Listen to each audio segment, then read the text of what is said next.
Welcome everyone, and thanks for joining us for our Building Conversations webinar series. We're really happy that you joined us today. My name is Stephanie Phillips. I'm the Communications Manager at Passivhaus Canada, and I'll be your moderator for today's webinar. Before we get started, I just wanted to go over a few housekeeping items. To make this as interactive and engaging as possible, we'd like you to make yourself familiar with the panel that's on to the left there. You'll see that there are sections in there. One section is the questions section. You can fill that in at any point during the conversation, and we'll save time at the end to answer as many of those questions as possible. If you're having any problems, you can also send me a message through chat and I can respond there directly and hopefully help you with any issues you're having.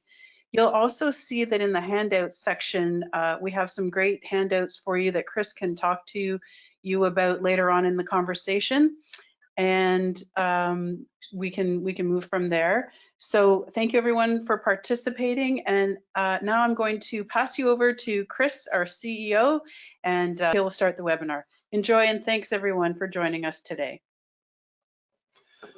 Well, thank you, Stephanie, and thank you everyone for being here today. As Stephanie said, I'm Chris Ballard. I'm the CEO of Passivhaus Canada, and delighted that you're taking time out of today to listen to our broadcast.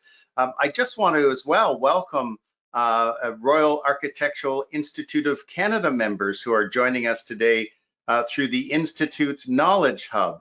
The Industry Knowledge Hub, it's a free resource for architecture and design professionals to experience innovative and education sessions with industry leaders. So you can find more information about the Institute's Knowledge Hub on their website. So again, welcome to members of the Royal Architectural Institute of Canada. Let me get going with today's presentation. There, the camera's on, and again, thank you and welcome everybody for being here today. So I'm Chris Ballard. I'm the CEO of Passivhaus Canada. Actually, looking at my calendar today, I think I'm celebrating my 1-year anniversary here at Passivhaus Canada, and it has been it's been an interesting year, COVID-19 aside. It's been a fantastic year. So much to learn, as you well know. That's why many of you are on the session today. So much to learn, so much more to learn. The old saying about drinking from the fire hose of knowledge applies to this position.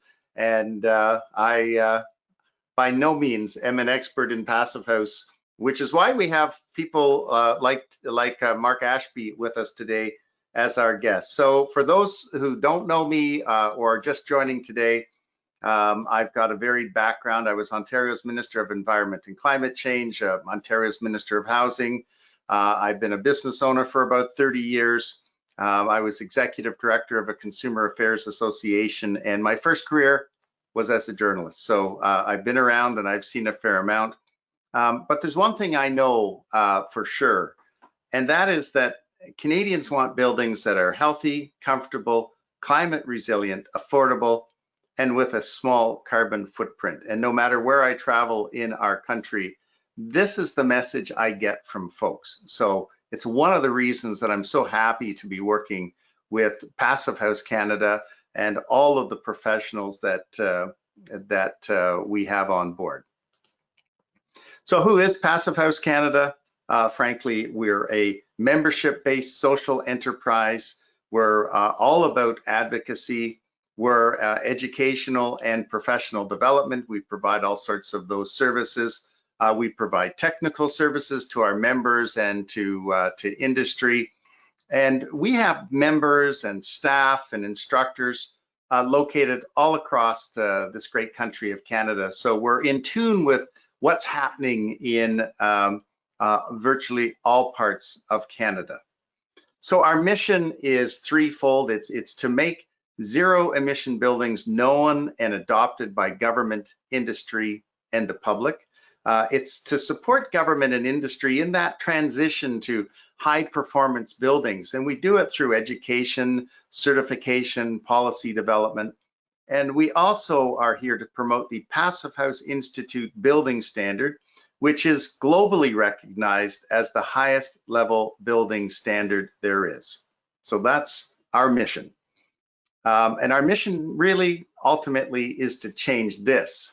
A recent Ipsos poll said that a majority of Canadians say the country needs to be doing more to address the urgent threat of climate change, but many are skeptical Canada will be unable to reduce emissions over the next decade. And that is very unfortunate, because those of us at Passivhaus Canada know how we can address this issue, which is, and I'll take myself off camera, which is the Canada's track record when it comes to national greenhouse gas emissions. And you can see that they appear to be leveling off, but they're not heading down. And that's where we need them to go, is to head down. That little subset at the bottom talks about GHG emissions that are from buildings. And this is what we at Passivhaus Canada have a lot of expertise. This is what we're all about. 53% of Toronto's GHG emissions are from buildings. 52% of Vancouver's GHG emissions are from buildings. Globally, 32% of GHG emissions are from buildings. And when you look at those higher numbers with Toronto and Vancouver, you can see why those two cities in particular are focused on reducing their greenhouse gas emissions that come from buildings. And kudos to them. And we're very happy to be working with them in doing just that. But here's the good news. Did you know the world's lowest energy and lowest emission buildings are also healthier, more comfortable, affordable, resilient, and contribute to a sustainable future? And that's what we're here to talk about today. Our guest today is Mark Ashby, and in a minute I'll get Mark to turn his camera and microphone on, and we'll begin our interview. I just wanted to tell you a little bit about Mark. I've lifted 3 pictures of projects that his firm has worked on and included them with this slide. Mark is principal and founder of Fold Architecture of Victoria, BC. His interest in building energy efficiency originates with the emergence of the contemporary green building movement of the 1990s. And I love this quote that Mark has on his website. It really talks to who he is, what his values are. Excuse me. We are driven by thoughtful, elegant, and simple design. Our mission is to create high performance, energy efficient buildings that increase user health and comfort while treading lightly on the planet and leaving a legacy for future generations. So I look forward to a chat in a few minutes. But first, I just wanted to talk about Passivhaus Buildings, and we'll get more in detail with this with Mark and his whole of house or holistic approach to design. But what are the attributes of a Passivhaus building? Well, they include a highly insulated envelope. They are airtight. They have high performance windows that are properly installed. They are thermal bridge free by design. They have solar orientation with external shading. So the building is oriented on the piece of property, so it maximizes heat gain in the winter and minimizes heat gain during the summer heating season. Passivhaus buildings have high performance ventilation with heat recovery. They have very high quality assurance. And when you do these things, the result is a building that is healthy, comfortable, climate resilient, and with low operational energy. In fact, 90% less than code built and up to 75% less energy usage in retrofits. So my favorite slide, if you've been on this presentation before, you know it. Passivhaus ancestry has its roots in this building. This is the Saskatchewan Conservation House. Back in 1977, Canada was faced with its first OPEC oil embargo, which created a crisis for the country. Government was fretting that people would not be able to afford heating oil to heat their homes in the cold winter times. And government of Saskatchewan and the federal government put money into a project by engineer Harold Orr and his co-workers to use the latest knowledge, engineering and physics, building science knowledge, to see if they could build a house that could withstand harsh Canadian winters while using a minimum amount of fuel. And they did it. And this is the Saskatchewan Conservation House, which has been acknowledged by the Passivhaus Institute as a direct ancestor of today's modern passive house standards. So congratulations to Harold Orr and his team. This house is still functioning today. So I am always proud to talk about this house and passive house roots, but let's go forward. So without further ado, I'd like to welcome Mark and invite Mark to turn his camera and microphone on, and we'll start a conversation with Mark. Good morning, Chris. Morning, Mark. How are you? Very well. Very well. It's a very typical November rainy day out here in Victoria, British Columbia.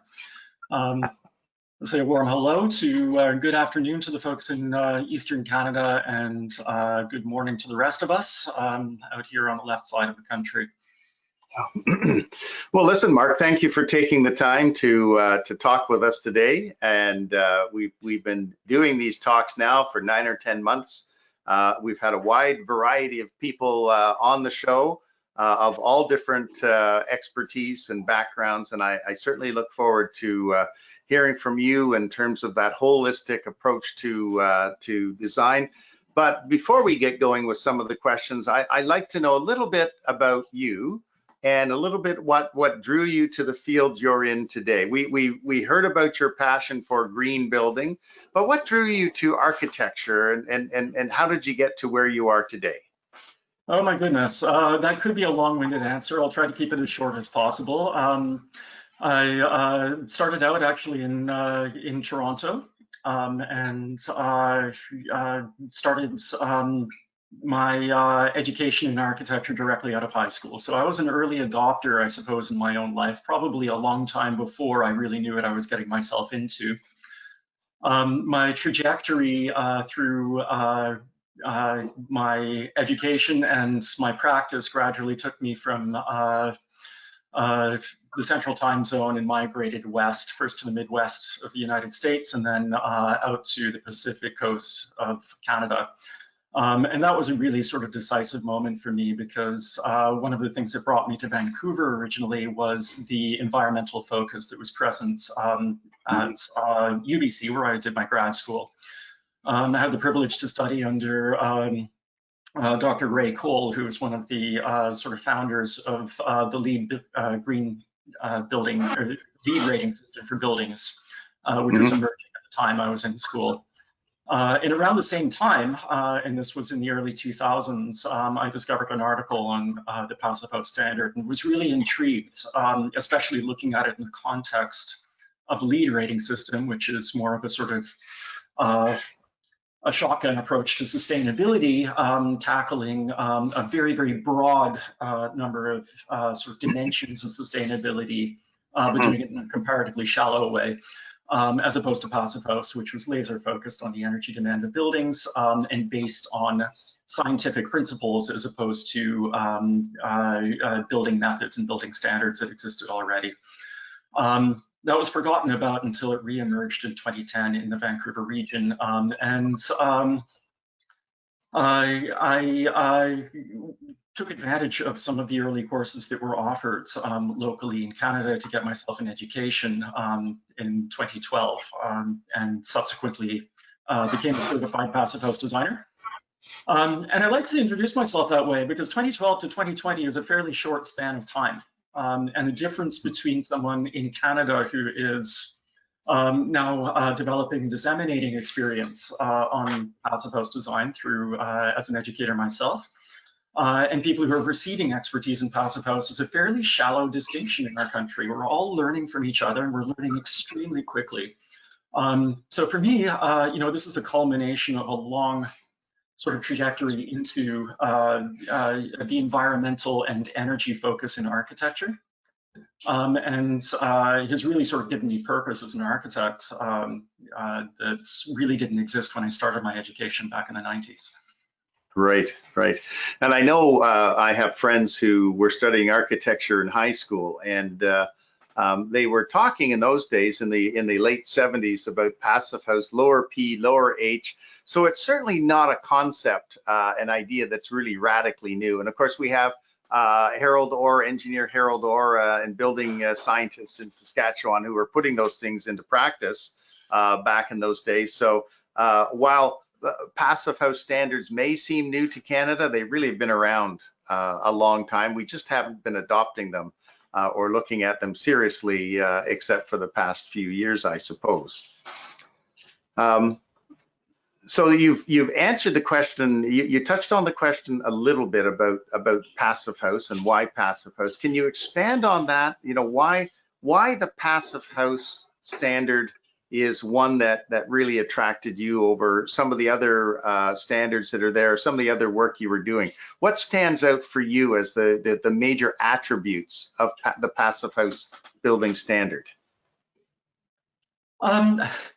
Well, the main attributes of the Passive House Building Standard, or I suppose what differentiates it from other standards that are out there, are the ones that often we underemphasize when we're teaching a course around comfort, health, holistic design, which is, I'll unpack that in a second, and of course quality assurance, which you touched on at the beginning. But the holistic design part is the part that's interesting to me as an architect.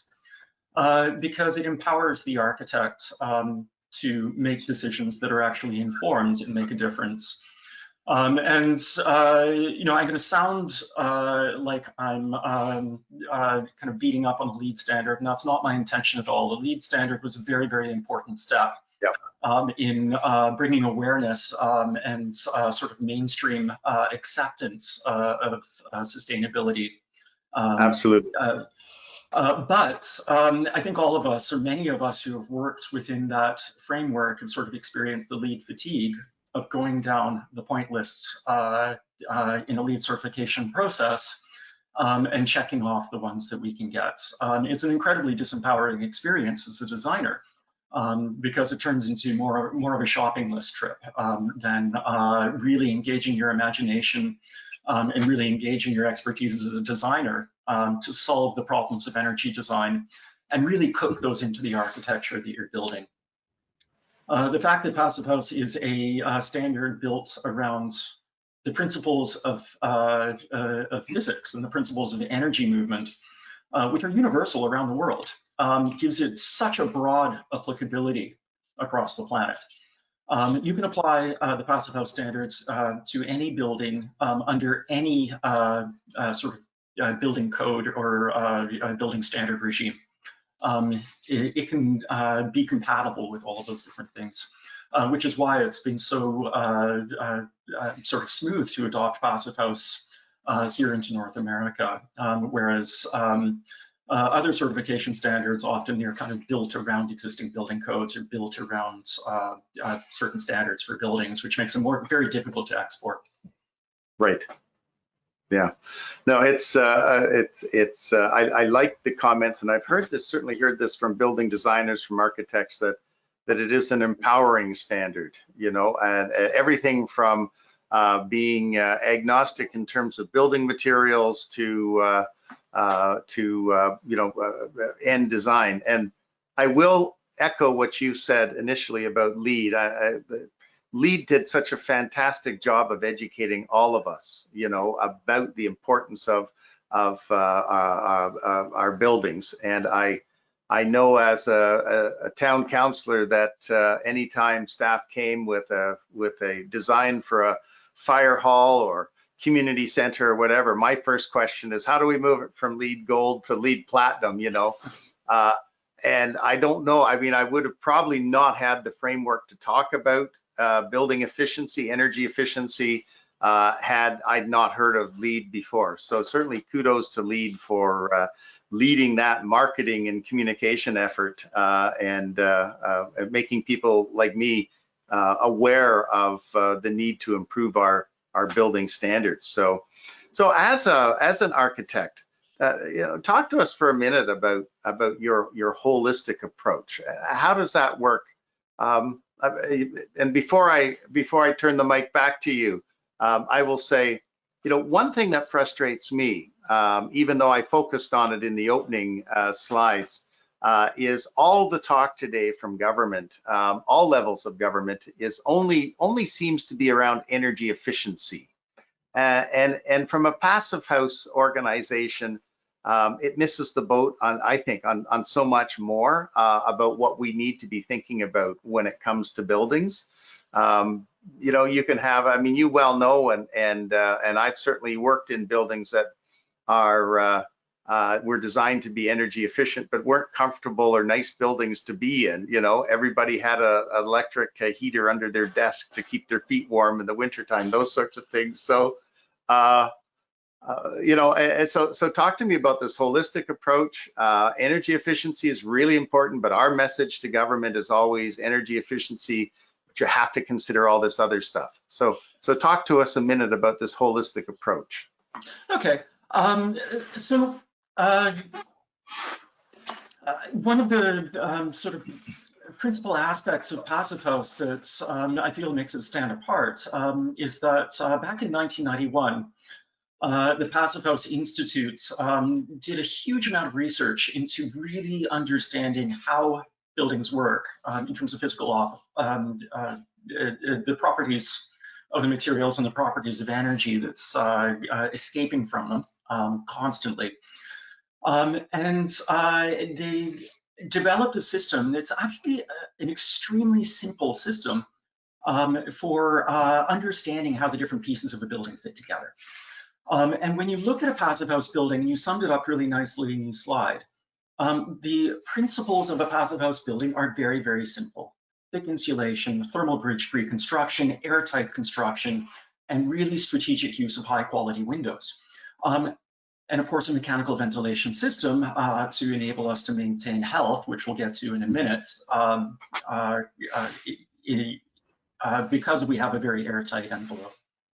The important message here is that those are not independent functions. You can't cherry pick the Passive House standard, choose the expensive high performance windows and ignore the wall insulation, for instance, or do the wall insulation but ignore the thermal bridges and airtightness. We've seen what happens in the building industry, and many of my colleagues who work in forensic building envelope remediation will tell us what happens when you start to cherry pick energy efficiency measures in a building. You end up with mold and condensation issues, and certainly you'll end up with thermal comfort and potentially occupant health issues. So you have to look at the whole package together and the way our buildings work. Mm-hmm. Here in Canada, we are a timber building culture. What I like to refer to as sticks, paper, and fluff is what a lot of our buildings are made of here. High performance buildings like Passive House are no different.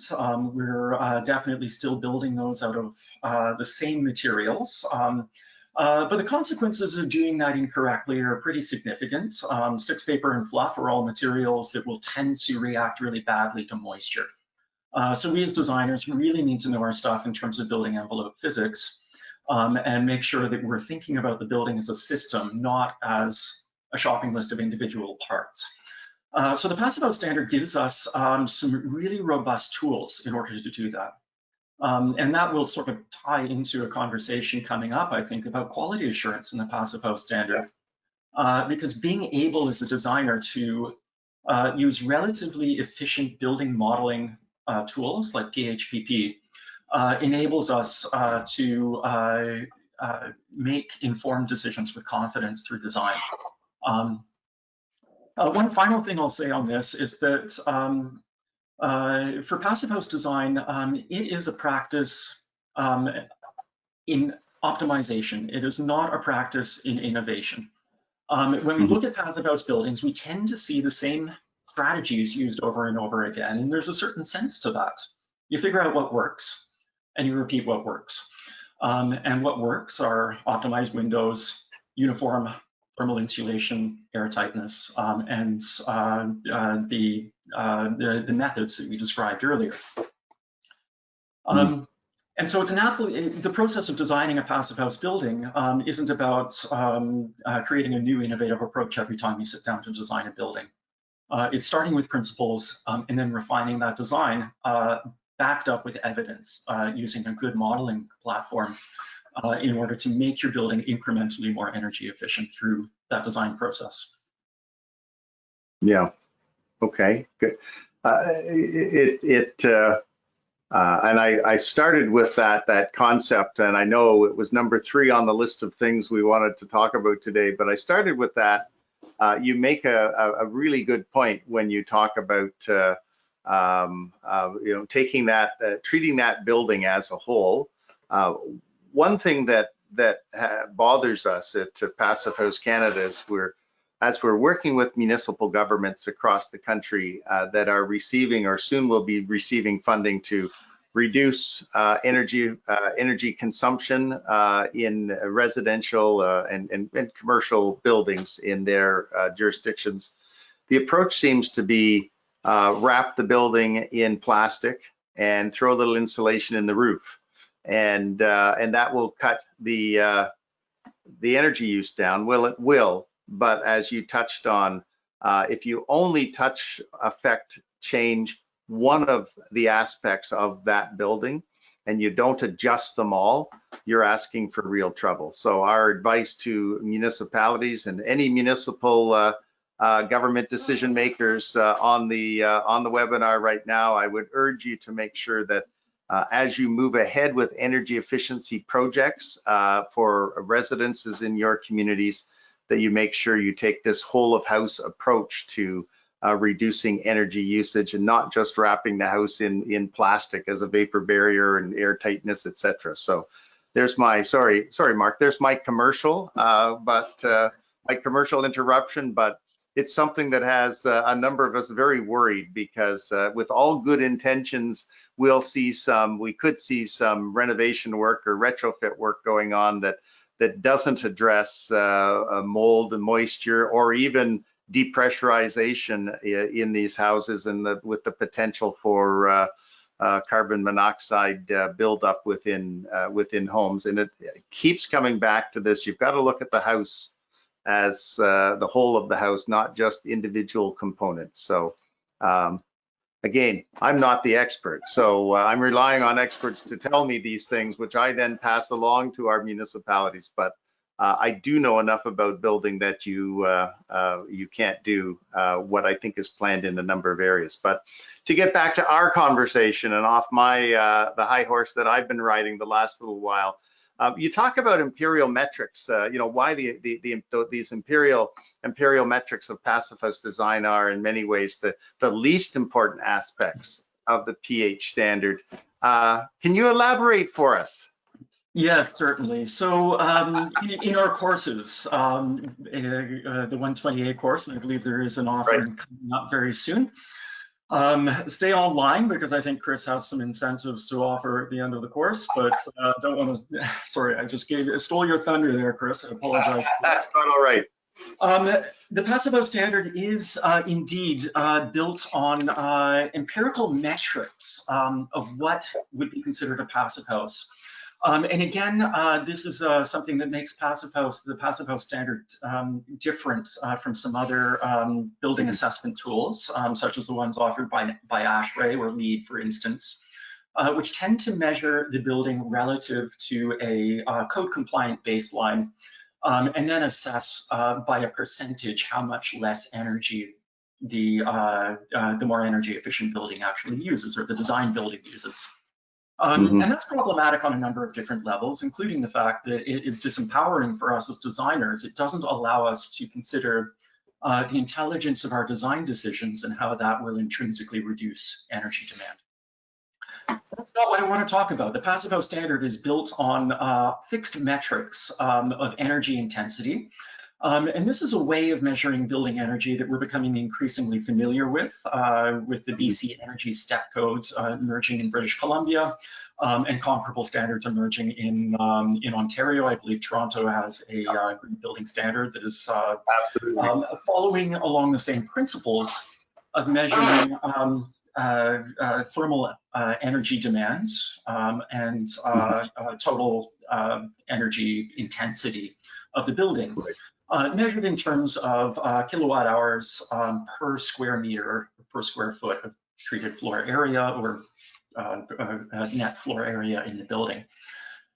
So we're kind of aligning our building code language with where Passive House intends to be. And that's, Passive House is built around certain metrics like achieving a thermal energy demand or space heating demand, as we call it in Passive House, of 15 kilowatt hours per square meter per year.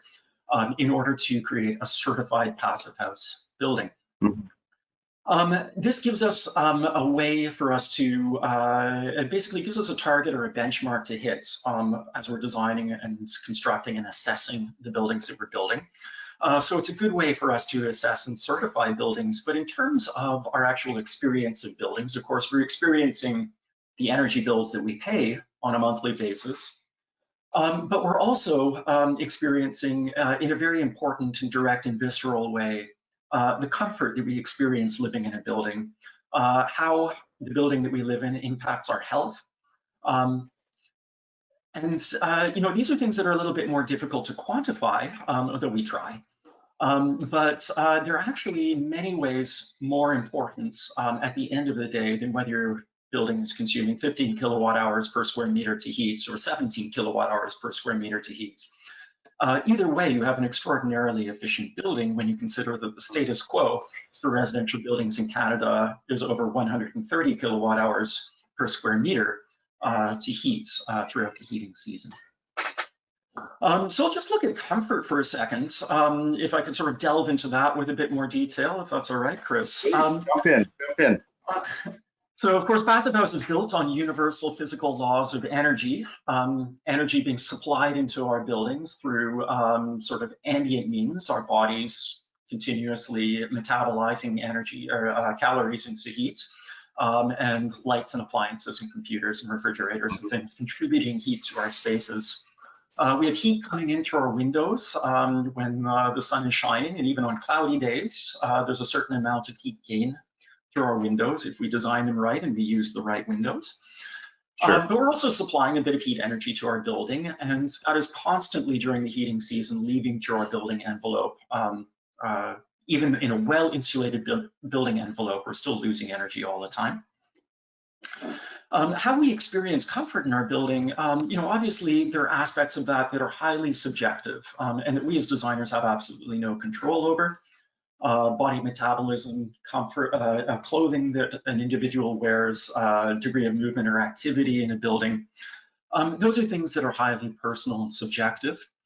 However, there are things that we do have control over. And the Passive House standard refers back to a European standard, ISO 7730, which is a European standard for acceptable indoor comfort levels in the workplace. It's basically a workplace standard in Europe.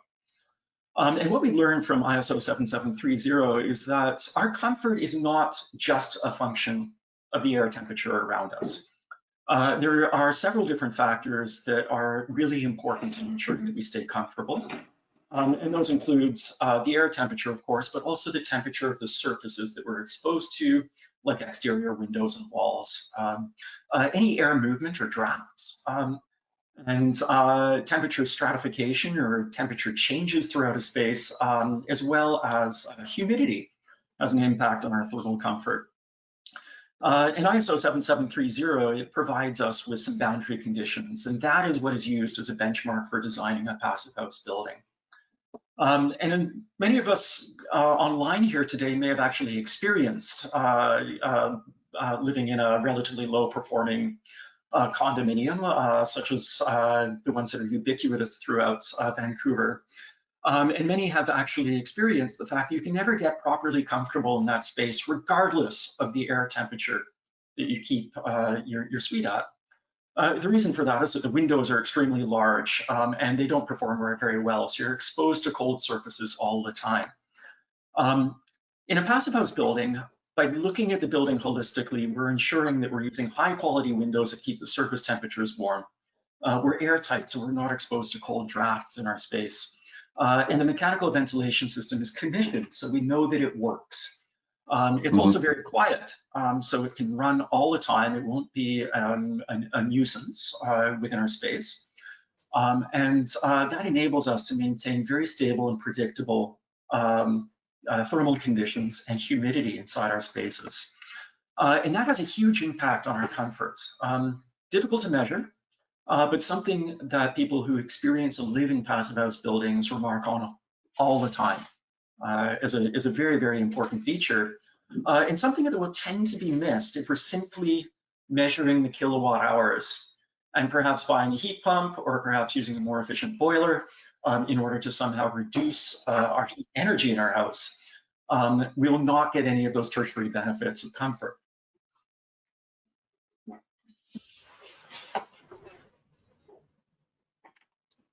Right, everything okay? Yeah. Okay. Yeah, so talked about comfort for a little bit there. Did you want to talk about the health dimension a little bit? Let's do that. No, sorry, I was so wrapped up in what you were saying that I didn't realize you'd wound it up. No, absolutely. You know, one of the things I will just, you know, I can only speak to my personal experience, but the first time I walked into a passive house, it was in a driving rainstorm with incredible winds on a cold night. The first thing that struck me about the passive house, you know, it wasn't about the energy, it wasn't about quality assurance, it wasn't even about health, but it was about how comfortable it was. As soon as the door was closed, the first thing I realized was how wonderfully quiet the environment was, and I can see why a passive house design in a loud urban setting is so desirable. We underestimate the importance of quiet in our life, and I was really struck by how beautifully quiet this place was, coming from a raging storm outside, and then all of those other wonderful things you experience, like sitting right beside a big pane of glass and not having a draft come on it. My feet not freezing; they were just my stocking feet. My feet weren't cold by the end of the night. All of these wonderful things that all have to do with comfort. So again, we keep talking about it's got to be more than just energy savings. Carry on. Let's talk about. Yeah. I want to hear your thoughts on health.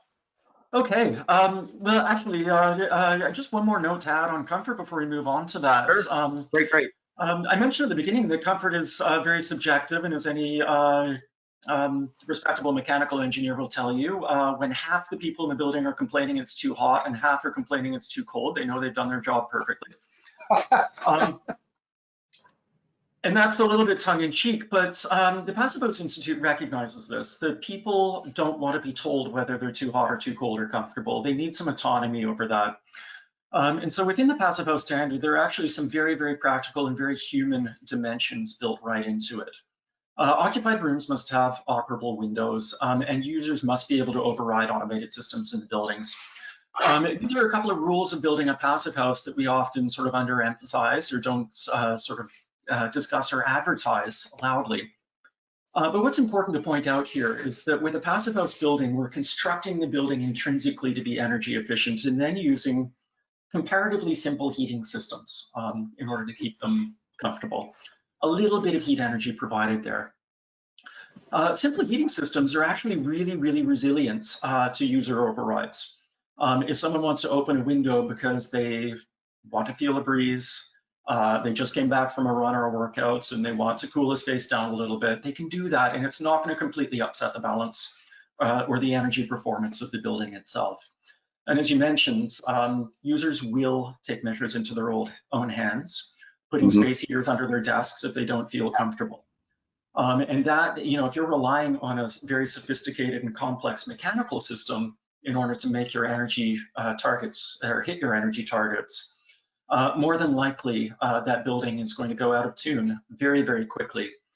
as a building manager responds to complaints and starts to override the systems that have been engineered. That is much less likely to happen in an intrinsically comfortable passive house.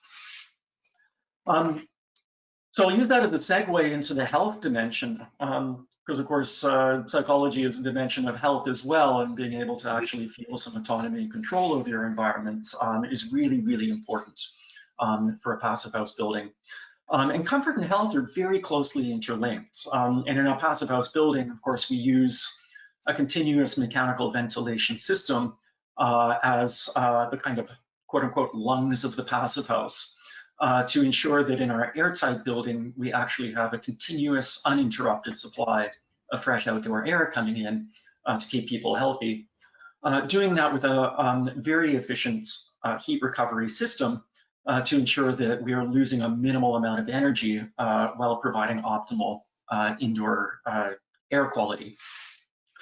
It's really, really noteworthy to me that for as long as I've been practicing architecture, which is about 20 years now, the building codes have required an air barrier system for a building. This has been universally required in our buildings, but it wasn't until 2015 that the British Columbia Building Code actually required a continuously operating ventilation system for Part 9 buildings or houses within British Columbia. And of course, as many of us know, a conventional code compliant house constructed to this day performs very badly when it is tested for airtightness. So what this tells me is that up until 2015, we really haven't taken the job of making our buildings airtight and respecting the importance of that air barrier system in our buildings at all. And now we really have to, and the building codes are starting to come into alignment with what the passive house was requiring for a certified passive house over 25 years ago when it was introduced in '91. So that mechanical ventilation system is really, really important to ensuring that we keep our carbon dioxide levels down and ensuring that that is delivered in an effective way throughout the house. The ventilation system needs to be commissioned and tested. And that ensures that the ventilation rates delivered to the bedrooms are actually suitable for the number of people that are going to be sleeping in that bedroom at night.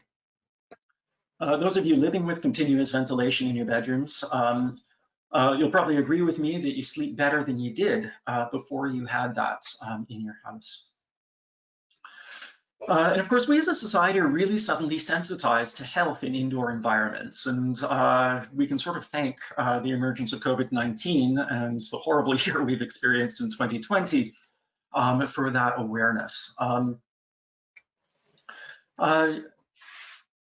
Now, it would be sort of irresponsible for us to assert that we're safe from COVID-19 in a passive house, but there's plenty of evidence emerging that ventilation inside our spaces is one of the key strategies that we need to look at in order to maintain health in our buildings. Important for getting us fresh air, important for managing the humidity conditions inside our buildings, which all contributes to our susceptibility to colds and viruses by protecting our mucous membranes in our bodies.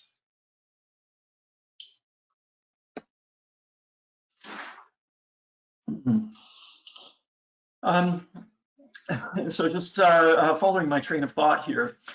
Just to put some numbers out on the table, for a passive house building, the target carbon dioxide level inside our buildings is at or around 1,000 parts per million, which is about twice as much as the atmospheric carbon dioxide, which is around 400 parts per million and going up all the time.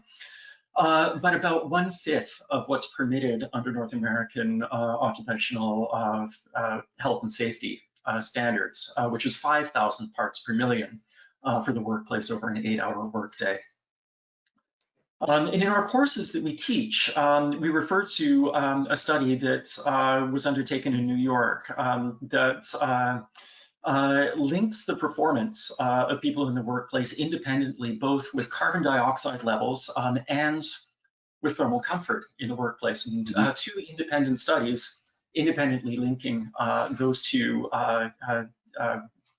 conditions, thermal comfort and carbon dioxide levels, to cognitive scores when tested in the workplace. In terms of workplace environments, there's a clear benefit to maintaining good and optimal indoor air quality, as we do in a passive house building. And the same is true in school environments and household environments as well. And particularly in schools, as a parent of an elementary school child myself, I'm very, very sensitized to the way that a school environment impacts academic outcomes for children. And as any parent will tell you, your academic outcomes in the elementary level is going to impact the opportunities that your child is exposed to and has access to later on through their academic trajectory. So I really believe firmly that schools are important candidates to get that part of the construction correct with optimal indoor air quality in them. And anyone who remembers back to their days in elementary or secondary school certainly recalls how dreadful some of those rooms were with 30, 40 people, windows closed, doors closed, and you know, I always put it down to boring teachers who were putting me to sleep. I now understand it probably had something to do with the high amount of CO2 in the room. And those teachers who seem to be lively and engaging always seem to know that between classes or even during class, open some windows, flush the air, get some fresh air in. So it's funny how you know, we've now, from a scientific perspective, measured all of this. What we experienced as kids in very stuffy, damp classrooms that did not inspire us to learn. Good point. That's absolutely true.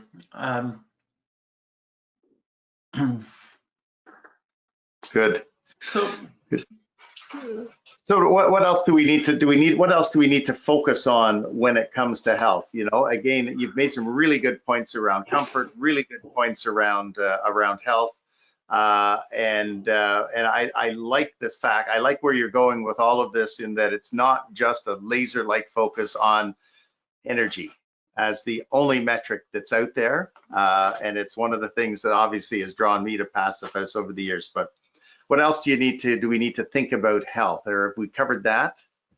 Yeah, I mean, I think I've spoken extensively, or at least to the extent of my knowledge, not being a mechanical engineer, on the importance of mechanical engineering for buildings.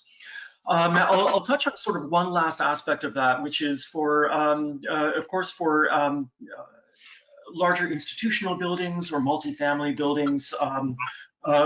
Of course, we work with professional mechanical engineers to design our buildings for optimal energy performance as well as optimal health. What the Passive House method gives us as designers and architects is a way to approach mechanical design for simpler buildings, a toolkit that we've never really had before as architects. And this is really, really important, because for a house and even a small multifamily like a duplex or a fourplex, we might not actually have a mechanical engineer on that project to assist us with those decisions. And Passive House gives us some very simple rules of thumb to ensure that we're going to have optimal health in our houses and small buildings. And some ways for us to gauge that and measure it through the design process. Just paying attention to the time here, Chris, we can, I'm not sure if you want to talk about quality assurance at this stage or open the floor to questions, but. I'm sorry, Chris, I've lost audio on you. So Mark, we do That's have my fault. That's my fault. I was going to say, let's Stephanie, let's just talk a minute about quality assurance, and then we'll go for some questions. Perfect. Okay, super, thanks. Take it away, Mark. Quality assurance. Okay. Well, I'll keep this as brief as I can. You know, at the heart of the Passive House standards, and again, this goes back to the question, what's it really about? And it's not necessarily all about those key performance metrics of 15 kilowatt hours per square meter per year and 0.6 air changes per hour, but more about the fact that we as designers have applied a quality assurance process using evidence through our design process to design the building and then carrying that quality assurance process through construction. And this again is something that sets a certified passive house apart from a low energy building that's designed without that quality assurance process underlying it. That quality assurance process is assured through the certification process, which is a third-party audited process. And it's actually a really important, and I have to say as a designer, a humbling experience every time I go through it, to sit down with somebody who is sort of back-checking every single part of the work that's been undertaken through that project. And as professional and diligent as we all are, the truth of the matter is, the hard truth that I have to swallow as an architect is that our job is better when we have that quality assurance process in place and somebody outside of the process watching us and helping us to fend off the mistakes. Good point. Yeah, good point. So I'll leave it there. Okay. Well, that's fantastic, and again, thank you for helping us look at comfort health, that holistic design approach, that quality assurance approach, and understand passive house in terms more than just energy efficiency. So, Stephanie, over to you. We have a few questions, do we? Yes, we have a couple questions. The first one is there a place for natural gravitational ventilation during milder outside temperatures in the passive house design? I have to confess that natural gravitational ventilation is a new term for me, but natural ventilation, yes, absolutely. So within the PHPP design modeling tool, there is a assessment of how your windows or your ventilation panels or whatever you're using for natural ventilation is contributing both to the fresh air ventilation rates as well as cooling of your building during the non-heating season. Important to point out that we generally don't rely on window. I mean, of course, you can open your windows during the winter if you want to. That's not prohibited by any measure. But we don't tend to rely on that for ventilation during the heating season. However, we do often in our passive house buildings assess the effectiveness of our windows for ventilation and for cooling during the non-heating season, otherwise known as the summer. So within those, we do look at how windows work together in systems. So often you will open a window on opposite sides of a building, and we look at the elevation difference between the windows. So that takes into account somewhat the stack effect that occurs throughout a building. Again, natural gravitational ventilation isn't a term I'm familiar with, so I might need to circle back on that after I do a little research. But I hope that sort of starts to answer your question. Great. Good. The next question Thanks, is, what are the biggest factors that led resistance to passive house principles, do you think?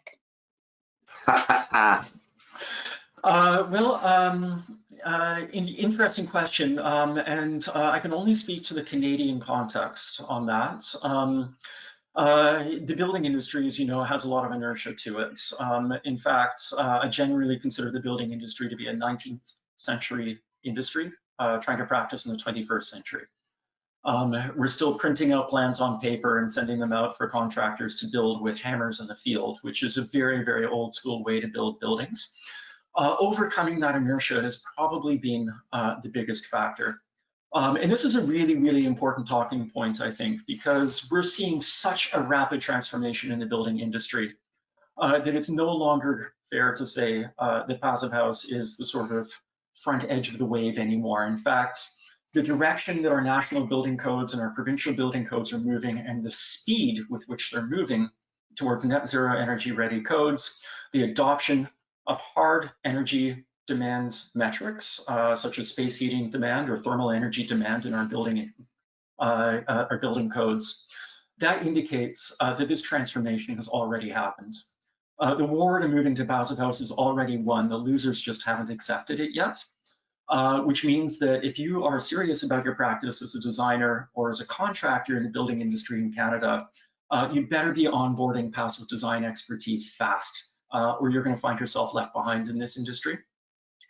So that's really, really encouraging to me to see not just designers and architects, but also builders really stepping forward and taking leadership in this industry, recognizing that it's actually not that hard once you build a few of them, and setting a new standard and transforming that, sort of moving the inertia in the building industry forward. Great. I have another question from Calgary. Here in Calgary, a passive house was built last year, which was amazing. However, the variances required with the city and the associated costs made the project frankly prohibitive, expensive to replicate for the average builder. How did BC overcome the municipality's lack of knowledge and what seems like fear of new technology?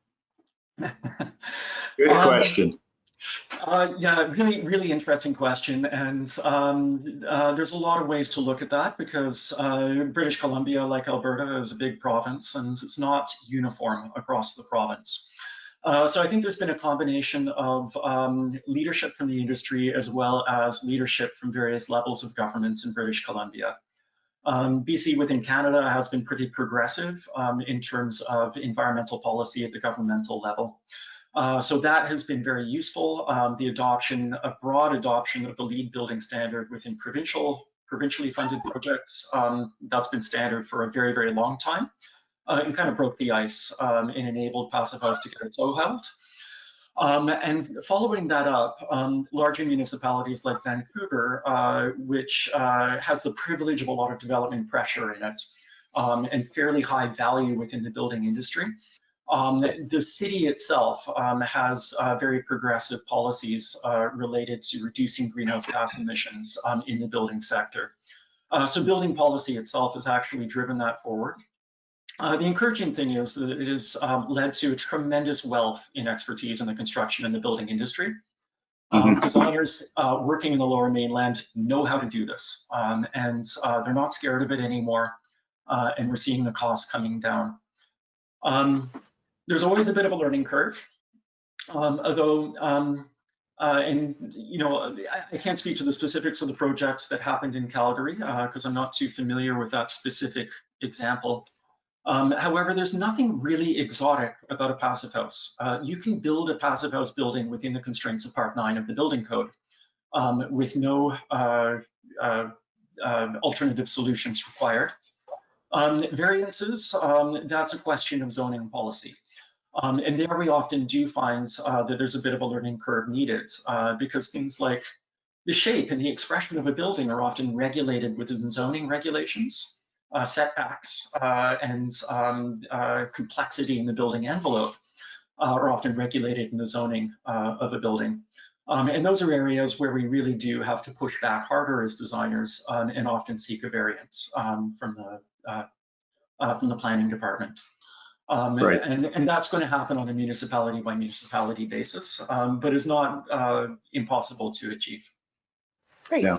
If I can jump in for a second too, and again, not knowing the specifics of this house, but in BC, Passivhaus Canada has been working with the building officials, BOA BC, Building Officials Association of British Columbia, to help educate building inspectors about passive house design, passive house construction, because in some communities it's still new, and we're hearing from contractors and architects that and the building officials themselves that they needed to be brought up to speed. We're hoping to run that type of education elsewhere in Canada, namely in Ontario. So our building officials here, our plans examiners here are much more aware of passive house and what it brings to the table. So there's lots of work to do. But you know, Mark, just to circle back for a second, the previous question about what's holding passive house back, nothing really is holding it back per se. Government has decided a national building code by 2030. You know, buildings must be net zero energy ready. And if you look at so many of the standards that they're baking into the regulations, they are in fact passive house types of standards. So, you know, but what I find and what we find, especially as we grow in Ontario, is there are so many people who don't know passive house, and you know, change can be scary for some folks. So, but what we say, you know, we have a wonderful saying. We say, you know, this isn't rocket science. It is building science. It's not rocket science. And it's amazing the number of people that when they start taking our courses, they say, oh, that's all you're talking about. You know, that taking a bit of taking a course helps to demystify the whole passive house bit. Now, there's a lot more work to it as an architect or as an engineer.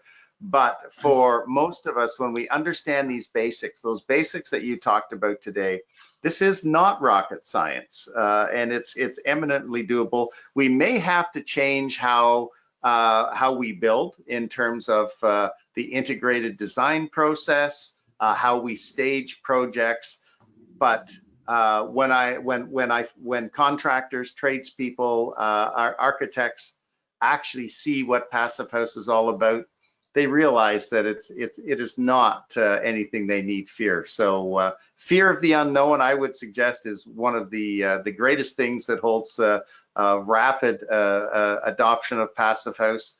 But it's easily overcome, and that's why in central Canada, Passive House is, the interest in Passive House has really been taking off over the last 9 months.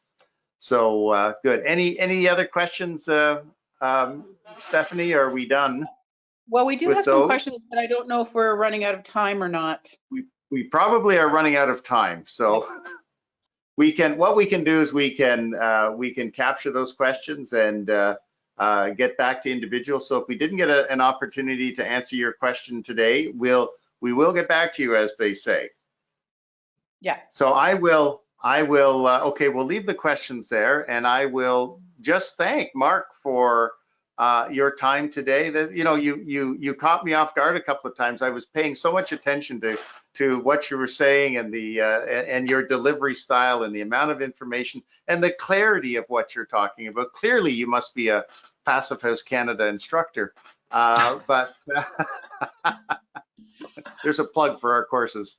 I just wanted to say thank you very much for the information you shared with us today, and this an infectious desire around a Passive House that has got me quite excited about Passive House and all that it can bring to the marketplace, and the focus on the holistic approach. The fact that if we're going to build quality buildings, we need to focus on more than just energy savings. We need to focus on all of those other attributes that Passive House brings to the table. So thank you very much for your time, and thanks for your dedication to the Passive House principles, and I know we're going to see you around. Thanks so much for the opportunity, Chris, and for all of the hard work that you and the Passivhaus Canada team are doing on behalf of all of us. Good. We're happy to do it when we get to support people like you. So we can turn our cameras off now, folks. I've got a couple of slides that I will get us through, and then we'll let everybody get on with their time. So I'll turn including me, I will turn my camera off, and we'll move ahead and simply say that. As soon as I can get to the right screen. Again, thank you to the Royal Architectural Institute of Canada for streaming today's webinar through its Industry Knowledge Hub. You can learn more about RAIC and the Knowledge Hub at raic.org. So great working with the folks at RAIC, and look forward to doing more with them. One last slide. I just want to put a plug in for the courses that we offer here at Passivhaus Canada. We do a lot of advocacy through education, and as the Passive House acceptance grows in central Canada, well, all across Canada, as building codes change, and you need to build high performance buildings, I would encourage you to look at how we can help you.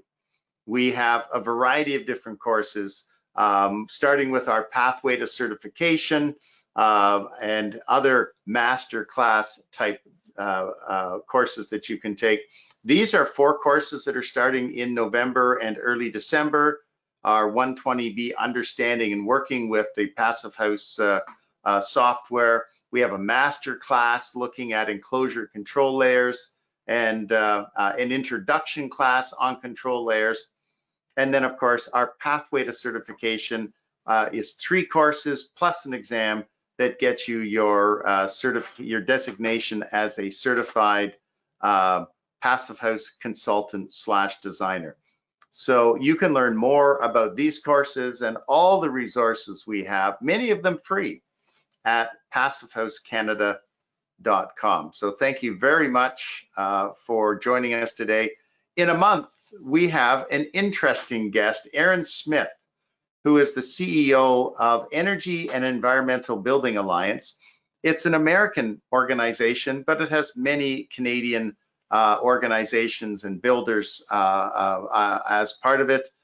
Something like 10,000 members across the United States and quite a few hundred here in Canada. So we'll be talking to Aaron about energy efficiency, Passivhaus, what his association is doing, and I look forward to that conversation, and I look forward to having you back at our next event, December 16th at 12 p.m. EST, 9 a.m. PST.